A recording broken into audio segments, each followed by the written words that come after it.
প্রধানমন্ত্রীর কুরুচিকর ছবি প্রদর্শনের অভিযোগে একজনকে গ্রেফতার করেছে পুলিশ।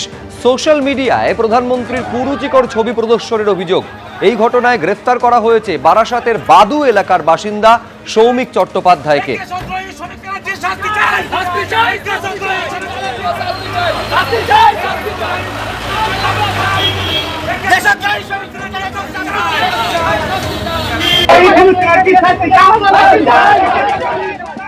আমার ছেলে অত্যন্ত আপত্তিকর একটা পোস্ট করে ফেলেছে।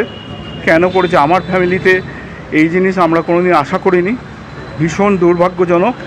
কিন্তু যে পোস্টটা করেছে অত্যন্ত আপত্তিকর। আমাদের দেশের সর্বময় কর্তা, অ্যাডমিনিস্ট্রেটিভ টপ যিনি, তার এতে আমি কোনোভাবেই আমি বা আমার পরিবারের কেউ এটাকে সমর্থন করি না। এখন আইনের হাতে গেছে, আইনের ওপর আমার যথেষ্ট ভরসা আছে এবং আইন ঠিক যেভাবে ব্যবস্থা করবে সেটা আমরা মেনে নেব। আর আমি সমস্ত মানুষের কাছে হাত জোড় করে দরকার হলে পায়ে ধরে ক্ষমা চাইব, যেটা করেছে অত্যন্ত অন্যায়। প্রধানমন্ত্রী এবং মুখ্যমন্ত্রীকে নিয়ে কুরুচিকর পোস্টের অভিযোগ। বারুইপুর থেকে গ্রেফতার করা হয়েছে আরও একজনকে। নিজের ফেসবুক স্টোরিতে ভিডিও পোস্ট করেছিলেন বারুইপুরের রুম্মান কবির। বারুইপুর থানায় অভিযোগ দায়ের স্থানীয় বিজেপি নেতৃত্বের। বারুইপুর থানার পুলিশের হাতে গ্রেফতার অভিযুক্ত। পোস্ট করা ভিডিও এবং অন্যান্য ডিজিটাল তথ্য খতিয়ে দেখা হচ্ছে। আইন অনুযায়ী পরবর্তী পদক্ষেপ নেওয়া হবে জানালো পুলিশ।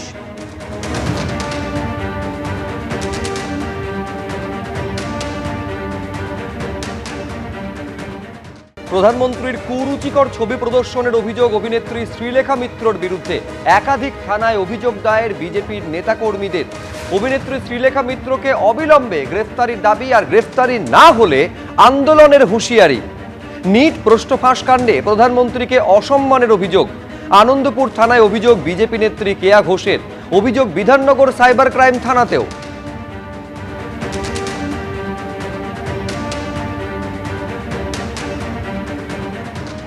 অভিযোগটা হচ্ছে শ্রীলেখা মিত্র যে কুরুচিকর ছবি, এবং ছবিটা আছে আমরা অভিযোগের সঙ্গে জানিয়েওছি, কিন্তু দেখানো যাবে না, মানে সেই শিক্ষা আমরা পাইনি।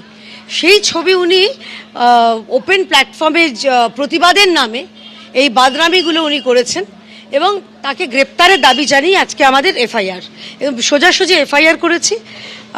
আমি অনুরোধ করেছি যিনি কর্তব্যরত অফিসার ছিলেন যে ওনাকে অবিলম্বে গ্রেপ্তার করতে হবে। গ্রেপ্তার থেকে নিজে কোনো রকম দেখে নেওয়া করে দেওয়া এগুলো আমরা মানব না।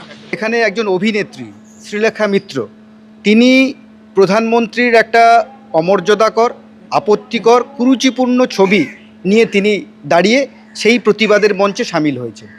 তা কলাকুশলীরা অবশ্যই প্রতিবাদ করবেন, প্রতিবাদের এটা সাংবিধানিক অধিকার, কিন্তু সেই সংবিধানকে মান্যতা না দিয়ে যেখানে ভারতবর্ষের একজন যশস্বী প্রধানমন্ত্রী সাংবিধানিক একটা বড় দায়িত্বে আছেন, সেখানে তার ছবি নিয়ে একটা কুরুচিপূর্ণ, অমর্যাদাকর, আপত্তিকর, দৃষ্টিকটু একটা ছবি নিয়ে যদি একজন অভিনেত্রী দাঁড়িয়ে থাকেন, সেই ক্ষেত্রে আমাদের একটা অভিযোগ থাকেই।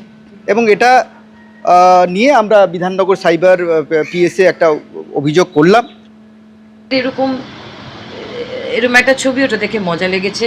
ওই কতগুলো ছেলে যাচ্ছিল, তারা প্রতিবাদে তারা পোস্টার দিয়ে করেছে, ছবি তুলতে এসেছিল, পোস্টারটা হাতে নিয়ে ছবি তুলেছে। আর দেখিও নি পোস্টারটাকে ঘুরিয়ে, সময় ছিল না, কারণ পুলিশের লাঠিচার্জ হচ্ছিল। এবিপি আনন্দ, এগিয়ে থাকে, এগিয়ে রাখে।